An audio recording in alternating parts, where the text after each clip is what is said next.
Jesus, I couldn't sell this joint right. Morgan, can you save this hanger? More than anything else, I saw that a lot of my songs were very illustrative and picturesque. And I felt there were other ways of performing on stage. I was never very confident of my voice, you see, as a singer. So I thought, rather than just sing them, which would probably bore the pants off everybody, I'd like to kind of portray the songs, rather than just sing them. That's really how it started, wanting to portray the material I was writing. I always found that my material, I felt it was more three-dimensional. I wanted to give it dimension. I wanted to give it some other dimension other than that of just being a song.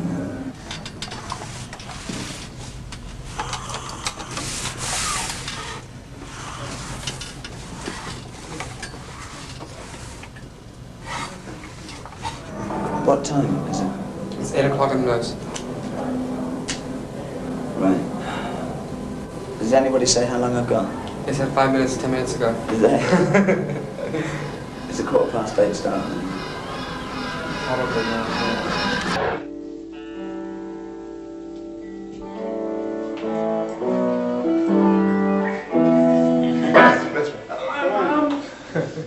Hi, Mom.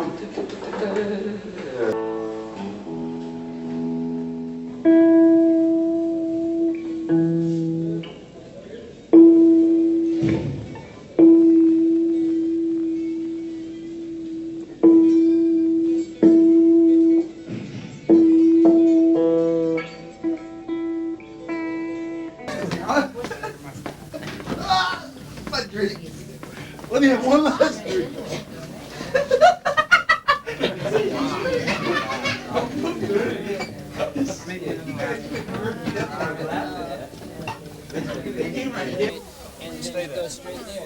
We're off now.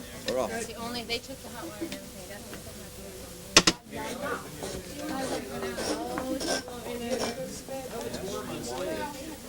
I run through like a checklist type of a thing. It's almost like NASA, you know. We're down off drumsticks, everything up. Is there Gatorade? Is there this? Is there all the mics up?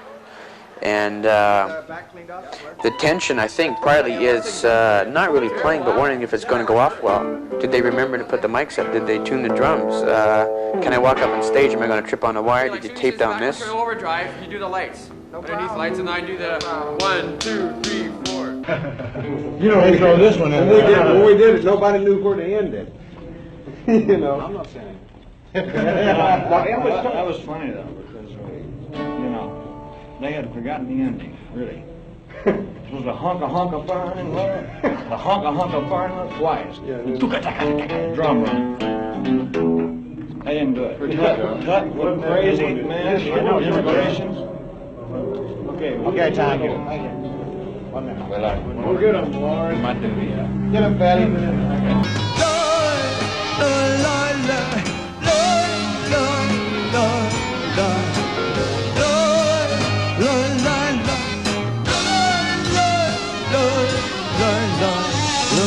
I'm leaving. That way. I'm leaving. No. You, not a victim.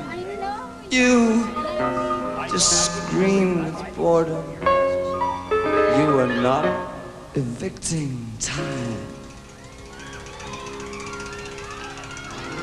Not too bad. I'm gonna give you, it's gonna be about 2 minutes, so come on, do what you gotta do. We gotta go. I need a wristband. Hang on to that wine, all right? All the way out, my friend. Have a good one, guys. I got into it.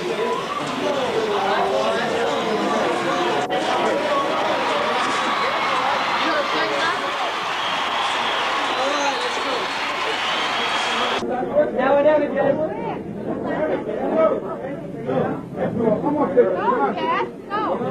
Sorry. Okay.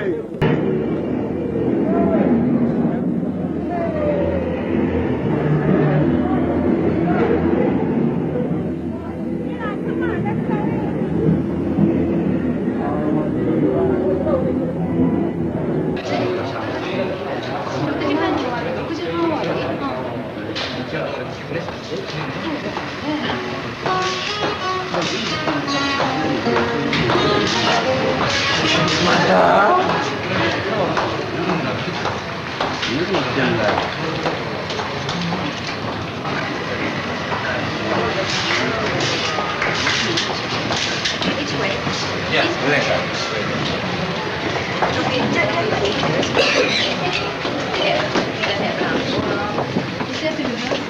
Yeah.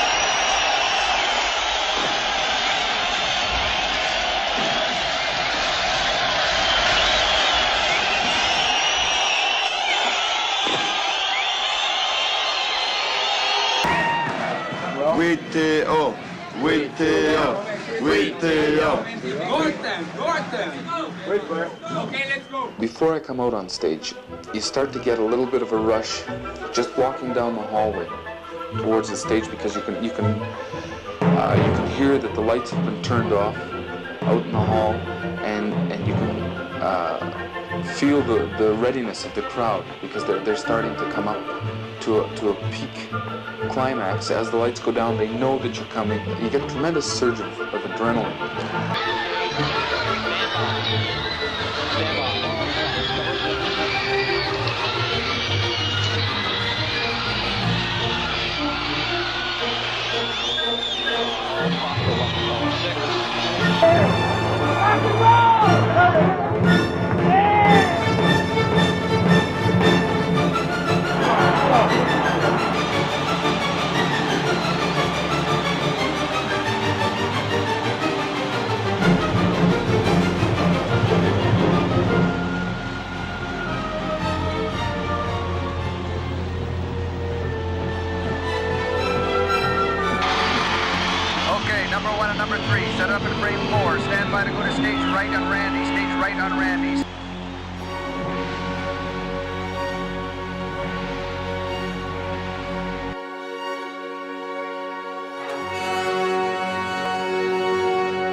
It's a great show. I ain't even fucking tired. The kids were great. They were funny. They threw glass at us. They spit. They puked. I'm glad.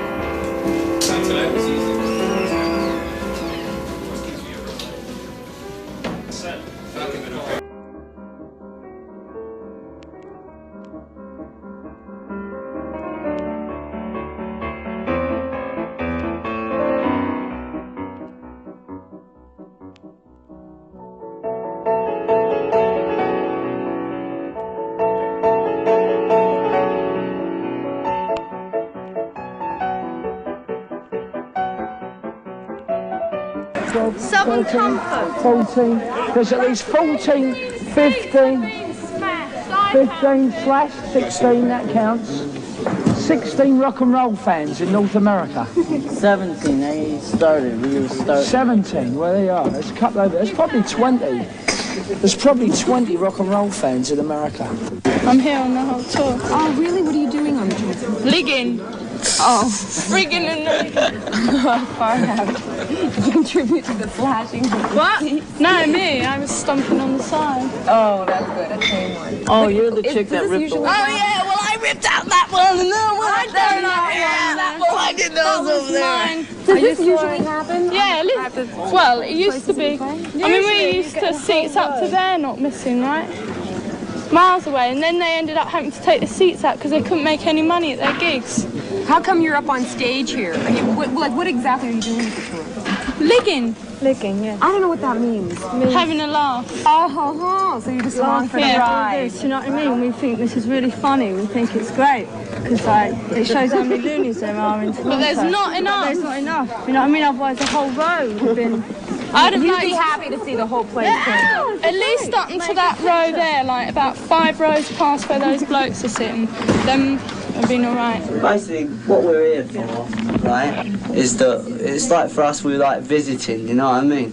And all these places we go to, we've been like 52 different countries, you could say, and the only thing they got in common with each other, this is America, which I'm talking about, and perhaps Canada as well, is they all listen to like mostly shit music, you know? And that's what we're doing, is we're here to alleviate that, you know? Get people dancing. Help them remember what rock and roll used to be like, and is now, but only in a very few cases, right? And we're the best example of that. What about the money behind the Clash? Is that that's the money that the Clash takes in? That's going to something different than what most rock and rollers use it for. We use our money to prop up our full-time group. You know, we use our money to pay our road crew. We use our money to put gas in the tank of the coaches. And after that, we pass around it, and we got about $5 left, you know. I wouldn't say that we had any money to use to anything positive, you know.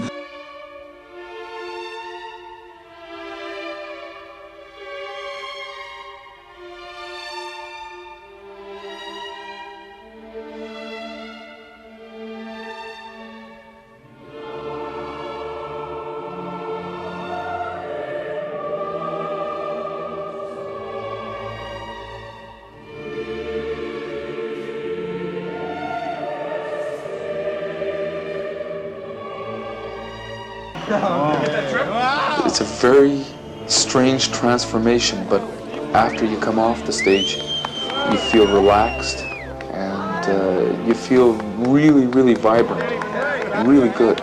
And it takes about 4 hours to kind of drop down from the rush that is built up in that space of time. It's exciting. It's really exciting.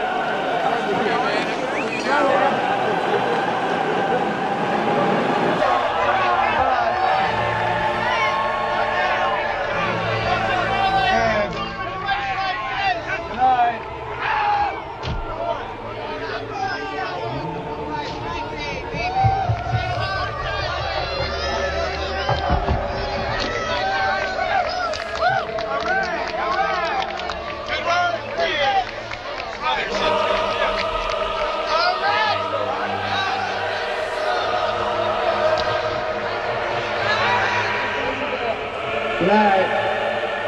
Okay.